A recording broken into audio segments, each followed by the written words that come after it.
Siapalah Gomo ni di mata Atuk kan. Bila Gomo ni bukan main lagi nak boykot Saloma, tapi Atuk tetap pergi.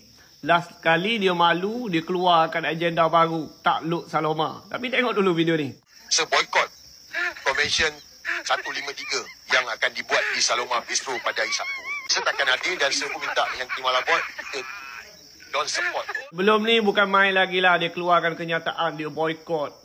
Lepas tu tim Walabok pun disuruh supaya boykot dan sebagainya. Tapi dia punya gerakan itu tidak mendapat sambutan.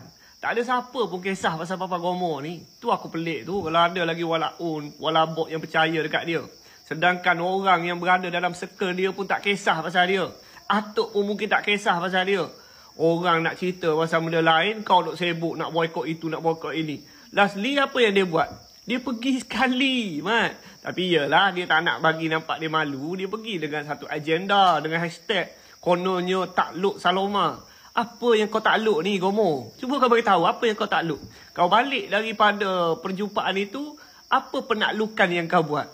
Sekadar nak main walabok boleh lah. Dia mungkin dia boleh berbangga. Katanya, oh, Papa Gomo ni berani pergi dan sebagainya. Habis siapa yang pernah halang kamu pergi? Kamu sendiri yang keluarkan kenyataan nak boykot dan sebagainya. Dan tak ada siapa kisah pun dengan apa yang kau buat ni.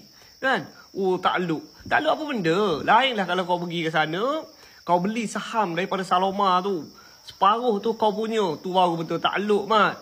Ni pergi sana, bawa keranda. Lepas tu buat video, tiba-tiba dah kata takluk Saloma. Takluk benda ni. Walaupun boleh lah percaya, walaupun boleh lah bangga.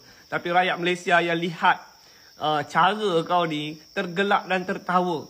Tak apa-apa kau ni.